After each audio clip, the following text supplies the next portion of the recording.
दोस्तों नमस्कार।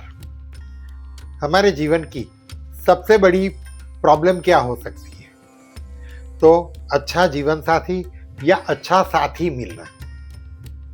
जीवन साथी हो या साथी हो, मतलब बॉयफ्रेंड हो, गर्लफ्रेंड हो, वाइफ हो, हस्बैंड हो, ये अच्छा मिले।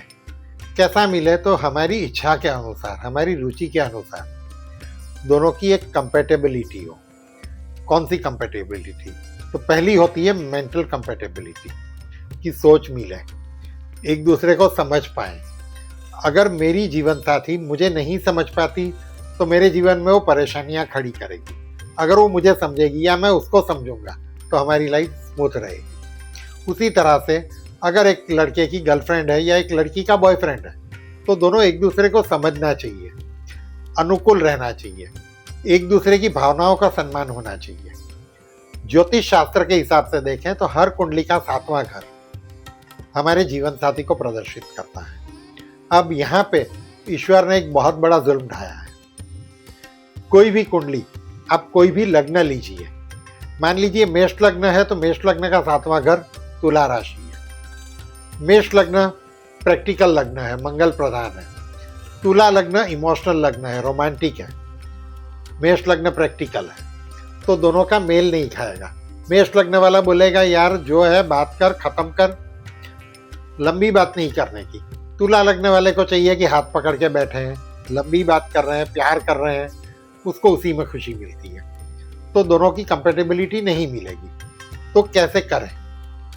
अब अगर आप फीमेल हैं तो आपको कभी भी अपनी जन्म पत्रिका का गुरु ग्रह देखना है और साथ में सप्तम स्थान का अधिपति देखना है। सप्तम स्थान में जो राशि बैठी है उसका जो मालिक है वो कहाँ है, कैसी पोजीशन में है, उसको बलवान करना चाहिए। और कोई भी लड़की के लिए पति का कारक ग्रह गुरु है। गुरु को बलवान करने से पति का सुख अच्छा रहता है, या अगर बॉयफ्रेंड भी है तो उसका भी सुख अच्छा रहता है। क्योंकि आजकल का जो बॉयफ्रेंड का डेफिनेशन है वो ऐसा है कि लॉन्ग टर्म रिलेशनशिप, मान लो 6 साल, 5 साल, 4 साल, 8 साल लंबा रिलेशन रहता है, वो हस्बैंड वाइफ जैसा ही रिलेशन हो गया, तो उसको हम 7वें घर से कंसीडर कर लेते हैं। 5वां घर अपनी जगह काम करता है पर 7वां घर भी इम्पोर्टेंट है। तो लड़की है तो उसको गुरु ग्रह को बलवान करना ही चाहिए, तभी उसको जीवन साथी से या अपने साथी से, बॉयफ्रेंड से अनुकूलता मिलेगी। उसी प्रकार लड़के को अपना शुक्र ग्रह बढ़ाना चाहिए, तो वो अपनी बंदी को समझ पाएगा और उसकी बंदी उसको समझ पाएगी। आपस की अंडरस्टैंडिंग बढ़ेगी, प्लस फिजिकल कंपेटेबिलिटी बढ़ेगी, ये दोनों ग्रहों को बलवान करने से। तो फिजिकल कंपेटेबिलिटी बढ़ने से और एक दूसरे के प्रति आकर्षण होने से आपका धीरे धीरे ट्यूनिंग अच्छा हो जाएगा और वो संबंध लंबा चलेगा। अगर शादीशुदा संबंध है तो जीवन भर चलेगा। अगर आप बॉयफ्रेंड गर्लफ्रेंड है तो वो भी शादी में कन्वर्जन होके फिक्स हो जाएगा। अब इन ग्रहों को बलवान कैसे करें? तो पहला उपाय तो इन जनरल हम लोग मानते हैं कि रत्न है, पर हर कोई रत्न नहीं पहन सकता है। उसके लिए तो आपको ज्योतिषी का मार्गदर्शन चाहिए। तो 2 चीज करनी है। एक तो हर लड़की को गुरु ग्रह को बलवान करने के लिए हल्दी की गांठ धारण करनी है। हल्दी की गांठ आपको पंसारी की दुकान से, जो किराने की दुकान होती है, वहां से मिल जाएगी, जो हल्दी होती है शादी वाली। उसको एक पीले कपड़े में लपेट के गांठ बांध के कमर में बांध लें, नाभि के आसपास। That is first thing. Second thing, हर गुरुवार को हल्दी से स्नान करें। नंबर 3, भगवान विष्णु की पूजा करने से भी गुरु ग्रह बहुत बलवान होता है। भगवान विष्णु की पूजा में आप विष्णु सहस्त्र नाम का पाठ कर सकते हो, आप ओम नमो भगवते वासुदेवाय का जप कर सकते हो, या विष्णु भगवान के दर्शन हर गुरुवार को करोगे तो भी आपको विष्णु की कृपा मिलती जाएगी और आपके लाइफ की कंपेटेबिलिटी, आपस के रिलेशन सुधरेंगे। अगर आप मेल है तो आपको शुक्र को बलवान करना है।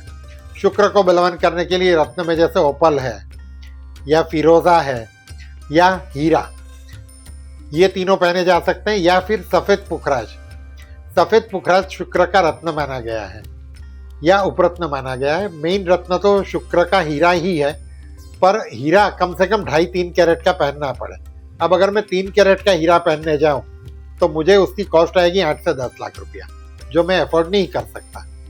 तब मैं क्या करूँगा, उसकी जगह में सफ़ेद पुखराज पहनूंगा 5-6 कैरेट का। 4-5 कैरेट का भी अगर सफ़ेद पुखराज है तो वो मुझे वैसा ही रिजल्ट देगा जैसा मुझे शुक्र का लिए हीरा देता है। तो वो होगा, पर उसके लिए मुझे नो डाउट कुंडली दिखा के किसी जानकार ज्योतिषी से परामर्श लेना चाहिए। अगर वो मैं नहीं ले सकता तो मैं स्फटिक का ब्रेसलेट धारण कर सकता हूँ, स्फटिक की माला धारण कर सकता हूँ। शुक्रवार के दिन शिव जी की आराधना करने से भी शुक्र को बल मिलता है, क्योंकि शुक्र ग्रह जो है वो शिव जी का भक्त है, शुक्राचार्य जी।